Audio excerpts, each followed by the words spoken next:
Welcome વિદ્યાર્થી મિત્રો. Chapter number 13 ના ઉદાહરણો આજે આપણે ડિસ્કસ કરીશું અને રિવિઝનના સંદર્ભમાં જ આપણે આ કામ કરીએ છીએ. તો તમારી તમામ વાતો આ ચેપ્ટરની જે આ વર્ષે ગુજરાત બોર્ડમાં છે એને ધ્યાનમાં રાખીને આપણું આ ડિસ્કશન રહેશે. બરાબર. Probability of A 7/30, probability of B 9/30 અને પ્રોબેબિલિટી ઓફ A છેદ B 4/30. હવે સૂત્ર આવડે તો તમારે બીજું કશું જ મૂલ્ય શોધવાની અહીંયા જરૂર જ નથી. A બાય બી એટલે કે ઘટના બી ઉદ્ભવી હોય ત્યારે ઘટના એ ઉદ્ભવવાની સંભાવના પ્રોબેબિલિટી ઓફ A છેદ B divided by probability of B. A છેદ બી ની સંભાવના 4/13 અને બી ની સંભાવના 9/13. સો આન્સર 4/9. બસ પતી ગયું. હવે દોસ્તો આ ઉદાહરણ 2 છે જેની આપણે ચર્ચા ઓલરેડી પ્રકીર્ણ સ્વાધ્યાયમાં કરી ચૂક્યા છે કે એક કુટુંબમાં 2 બાળકો છે. ઓછામાં ઓછો એક બાળક છોકરો છે તેમ આપેલ હોય તો બંને બાળકો છોકરો હોવાની સંભાવના. બેઠે બેઠો દાખલો પ્રકીર્ણ સ્વાધ્યાયમાં લાસ્ટ લેક્ચરમાં જ શીખી ચૂક્યા છે આપણે. બરાબર. લેક્ચર નંબર 5 માં શીખી ચૂક્યા છે. એટલે હું અહીંયા આની ગણતરી નથી દર્શાવતો પણ આ ક્વેશ્ચન આવી ચૂક્યો છે. ઉદાહરણ 3 દોસ્તો. એક ખોખામાં 1 થી 10 સંખ્યાવાળા કાર્ડ રાખ્યા છે. ચબરખીઓ છે 1 થી 10 નંબર લખેલી. સંપૂર્ણપણે મિશ્ર કરી દીધા અને એક કાર્ડ યાદચ્છિક રીતે પસંદ કરવામાં આવ્યો. દોસ્તો 1 થી 10 નંબરના કાર્ડ નાખેલા ખોખામાંથી યાદચ્છિક રીતે એક કાર્ડ પસંદ કરીએ તો એમાં 1 થી 10 માનો જ કોઈ એક નંગ આવે ને. એટલે આપણા નિદર્શ અવકાશમાં 1 2 3 4 5. બરાબર. એટલે નિદર્શ અવકાશની કુલ સંખ્યા 10 થશે. જો પસંદ કરેલ કાર્ડ પર 3 કરતા મોટી સંખ્યા છે તે જાણતા હોઈએ. આ ઘટના ઉદ્ભવી ગઈ કે કાર્ડ પરનો નંબર 3 થી મોટો છે. એને મેં ઘટના બી નામ આપ્યું છે. અને તો તે યુગ્મ હોય તેની સંભાવના કેટલી? એને ઘટના એ કહીશું અને ઘટના બી કહીશું. ઘટના એ કાર્ડ પર યુગ્મ સંખ્યા હોય અને ઘટના બી જે ઉદ્ભવી ચૂકી છે છેદમાં આવવાની છે તે કાર્ડ પર 3 કરતા મોટી સંખ્યા હોય. ઘટના એને અનુરૂપ ઘટક યુગ્મ સંખ્યા એટલે બેકી સંખ્યા 2 4 6 8 10. બરાબર. 1 2 3 4 5 નંગ થયા. એટલે એની સંભાવના અનુરૂપ ઘટકો ઘટનાના અને નિદર્શ અવકાશના ઘટક 5/10 છેદ જાણી જોઈને નથી ઉડાયા. બી કાર્ડ પર 3 કરતા મોટી સંખ્યા. નિદર્શ અવકાશમાં 3 થી મોટી સંખ્યાઓનો અભ્યાસ કરો દોસ્તો તો 4 5 6 7 8 9 10 1 2 3 4 5 6 અને 7 નંગ મળે. એટલે બી ની સંભાવના 7/10. હવે તમને ખબર છે કે આ ઘટના મેં બી કીધી અને આને એ કીધી તો એ બાય બી માટે એ છેદ બી ની પણ જરૂર પડશે. તો એ છેદ બી શોધો ચાલો. બરાબર. 4 6 8 10 4 ઘટકો થશે. એટલે એની સંભાવના 4/10. હવે શોધવું છે બી ઉદ્ભવ્યું છે ત્યારે એની શું સંભાવના? So A છેદ B divided by probability of B. So 4/10 અને this is 7/10. 10 ઉડી જશે અને જવાબ 4/7 આવશે. હવે આ છે આપણું ઉદાહરણ 4. એક શાળામાં 1000 વિદ્યાર્થીઓ છે. તે પૈકી 430 છોકરીઓ છે. બરાબર. બાકીના છોકરાઓ હશે. આ 430 છોકરીઓ પૈકી 10% ધોરણ 12માં અભ્યાસ કરે છે. યાદચ્છિક રીતે પસંદ થયેલ વિદ્યાર્થી છોકરી છે તેમ આપેલું હોય. દોસ્તો આ નામ એવું રાખો જે છેદમાં જાય. તો આપણે ઈ અને એફ એવા નામ પસંદ કરવા હોય કે એ અને બી તમને જે ગમે નામ પસંદ કરજો. તો એફ નામ ઘટના ઉદ્ભવી ચૂકી છે એટલે પસંદ થયેલ વિદ્યાર્થી છોકરી છે એનું આપી દઈએ આપણે. તો સોલ્યુશનમાં આપણે લખીશું કે ઘટના એફ, બરાબર, ઘટના એફ શું છે તો કે પસંદ થયેલ વિદ્યાર્થી, જો બે છે, યાદચ્છિક રીતે પસંદ થયેલ વિદ્યાર્થી છોકરી છે તેમ આપેલ હોય, રાઈટ, એવું આપી દીધેલું હોય તો પસંદ કરેલ વિદ્યાર્થી ધોરણ 12ની છે તેની સંભાવના શોધો. તો અહીંયા આપણે એફ એ કહીશું પસંદ થયેલ વિદ્યાર્થી, પસંદ થયેલ વિદ્યાર્થી છોકરી છે, અને ઘટના ઈ એ આપણે નામ આપીશું કે પસંદ થયેલ વિદ્યાર્થી ધોરણ, રોમન લેટરમાં લખ્યું છે ધોરણ 12માં અભ્યાસ કરે છે. બસ તમને આટલું આવડી ગયું, વાત પતી ગઈ દોસ્તો. તમે એ બી નામ બી લખો, જે આવી ગયું છે ને, જે ઘટના ઉદ્ભવી ચૂકી છે છેદમાં અને જે શોધવાની છે તે અંશમાં, આ સીધી ડાયલોગ બાજી, બરાબર. એફ આપણે ઘટનાને નામ આપ્યું કે છોકરી છે, અને ઈ એ 12માં અભ્યાસ કરે છે. તો આપણે શું શોધવું પડશે દોસ્તો? હે, આપણે શું શોધવું પડશે? ઈ બાય એફ શોધવું છે.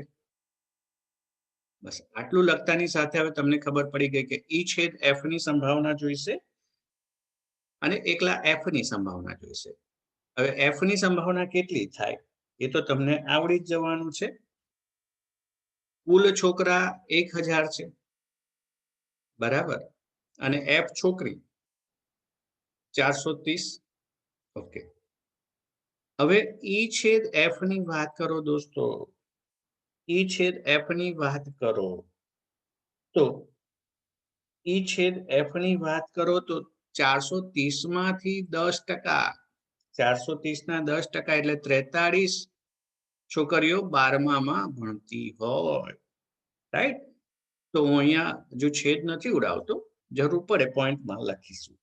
બંને વસ્તુ આવી ગઈ તમારા હાથમાં, બરાબર.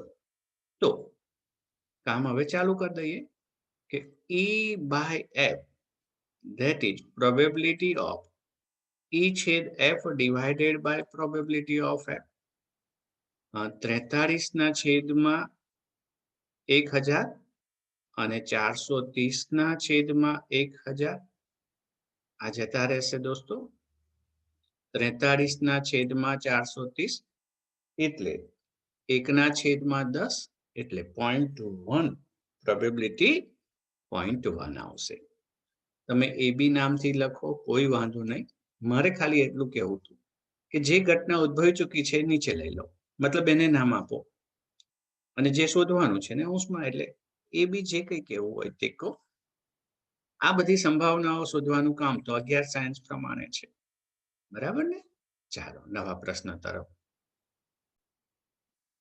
એક પાસાને 3 વખત ફેંકવામાં આવે દોસ્તો. પાસો પહેલી વાર ઉછળે 6, બીજી વાર 6, ત્રીજી વાર 6, એટલે કુલ 216 ઘટકો નિદર્શાવકાશમાં મળશે. લખવાની કોઈ જરૂર નથી, છતાં તમને મન થાય તો you can write X Y Z. X is equal to 1 to 6, y is equal to 1 to 6, z is equal to 1 to 6. આવા 216 ઘટકો મળશે, રાઈટ. એ અને બી નીચે પ્રમાણે વ્યાખ્યાય છે. આવો એક દાખલો સ્વાધ્યાયમાં આવી ચૂક્યો છે.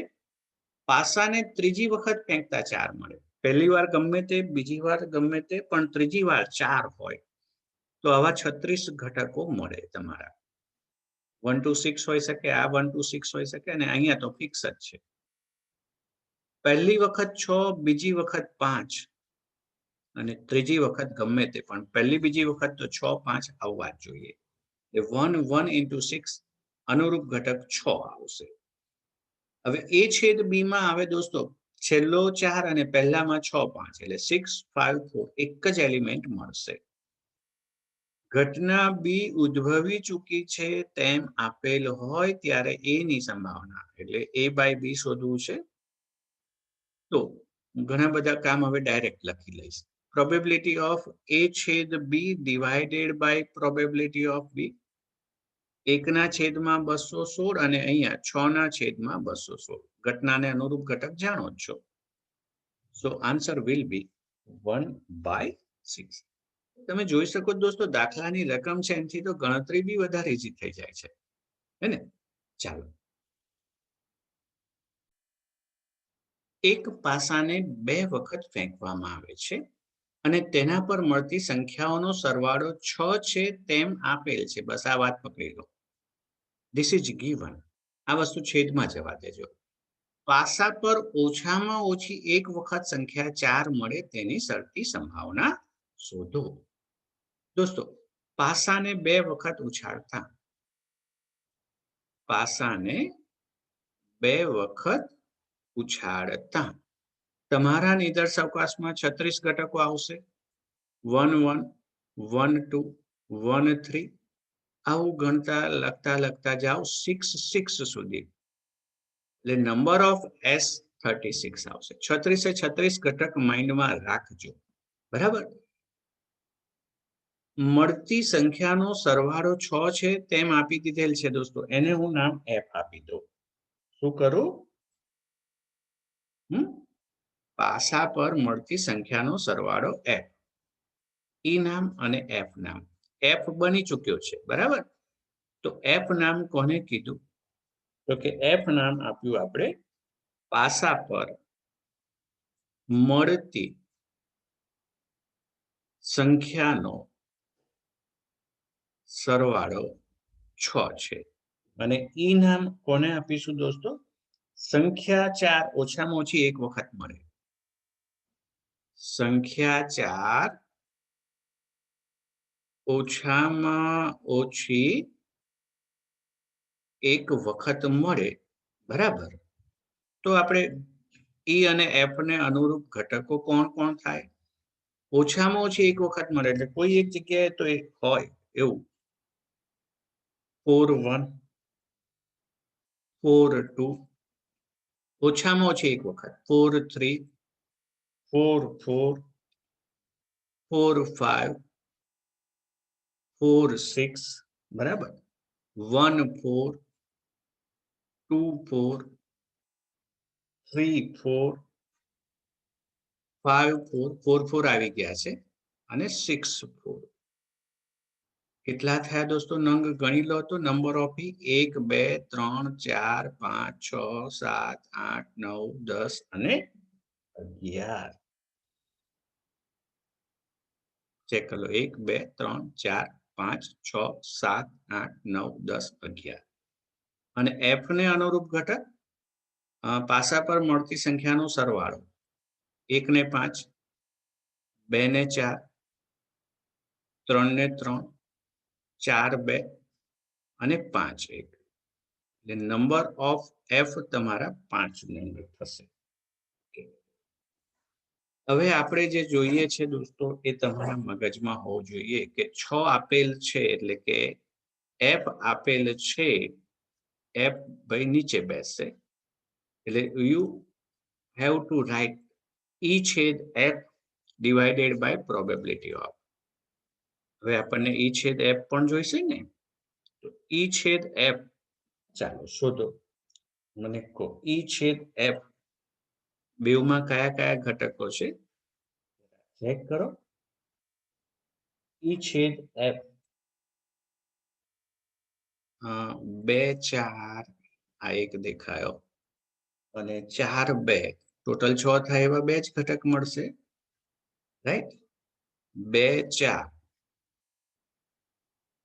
બસ બધું જ ક્લિયર છે. E છેદ F માં 2 ઘટકો અને કુલ 36 ઘટક અને F માં 5 ઘટક અને છેદમાં 36. સો 2/5 એ આપણા દાખલાનો આન્સર આવી જશે. કેવું? ક્લિયર? તો હું એકાદ પ્રશ્ન હવે તમને બી સોંપી શકું છું, હે ને? ચાલો નેક્સ્ટ ક્વેશ્ચન જુઓ, એ તમારો છે. ઉદાહરણ 7 છે દોસ્તો. આ મજા આવશે જો લોજિકલી તમે ભલે ટેક્સ્ટ બુકમાં સોલ્વ કરેલું હશે, જોઈને ગણજો પણ સમજીને ગણજો. આ તમારું હોમવર્ક છે. ઉદાહરણ 7. ઓકે? હવે દોસ્તો આ ઉદાહરણ 8 છે જે શરતી સંભાવનાનું છે. એક પાત્રમાં 10 કાળા રંગના અને 5 સફેદ રંગના દડા છે. એક પછી એક 2 દડા પુરવણી વગર, એટલે દડો પાછો નહીં આવે, પસંદ થયેલો દડો પાછો નહીં આવે, યાદચ્છિક રીતે કાઢવામાં આવે છે. બંને દડા કાળા રંગના હોવાની સંભાવના કેટલી? તો પાત્રમાં 10 કાળા અને 5 સફેદ રંગના એમ કુલ 15 દડા છે. બરાબર? કુલ 15 દડા છે દોસ્તો. આ 10 બ્લેક અને 5 વ્હાઈટ. 1 બાય 1 આ કુલ દડા બતાવે છે. 1 બાય 1 તમે 2 દડા પસંદ કરો છો અને બંને કાળા રંગના હોય. તો હવે હું ઘટના એ, પ્રથમ દડો કાળા રંગનો હોય. ઘટના બી, બીજો દડો કાળા રંગનો હોય. હવે ફર્સ્ટ ટાઈમ મારે જ્યારે શોધવાનું આવે સંભાવના, ત્યાર તો કોઈ પ્રશ્ન જ નથી કે કુલ કાળા દડા કેટલા? 10 અને 10 કાળા દડા અને ટોટલ નંગ છે મારા 15, એટલે એની સંભાવના 10 બાય 15, એટલે 2 બાય 3. 5 દુ 10, 5 તરી 15. બરાબર? હવે પહેલો દડો કાળો આવ્યો છે ત્યારે બીજો દડો બી કાળો હોવાની સંભાવના. એ વખતે મિત્રો મારા પહેલો દડો કાળો છે એટલે 10 માંથી 1 નંગ ઓછો થઈ ગયો એટલે 9. 15 માંથી 1 ઓછો થઈ ગયો એટલે 14. એટલે બીજી વખતે તમારી સંભાવના આવશે 9 બાય 14. હવે બંને દડા કાળા હોવાની સંભાવના આ આપણે શોધવું છે. બરાબર? આપણે શોધવું છે. તો probability of A છેદ B, by definition we can say A, અને A ઉદ્ભવ્યું હોય ત્યારે B. સંભાવનાના ગુણાકારના નિયમ પ્રમાણે આ 2 બાય 3 and આ 9 બાય 14, 3 તરી 9. તો ફાઇનલ આન્સર તમારો 3 બાય 7 મળશે. ઓકે? હવેના લેક્ચરમાં દોસ્તો બાકીના પ્રશ્નોની ચર્ચા હું કરીશ ઉદાહરણના. 13.1 અને 13.2 આ વર્ષે 2020-21માં ગુજરાત બોર્ડના કોર્સમાં રહેલા છે. આ સિવાયના જે ઇમ્પોર્ટન્ટ મુદ્દાઓ છે એ અલગ લેક્ચરમાં ડિસ્કસ કરીશું આપણે. મળીએ છીએ નવા લેક્ચરમાં.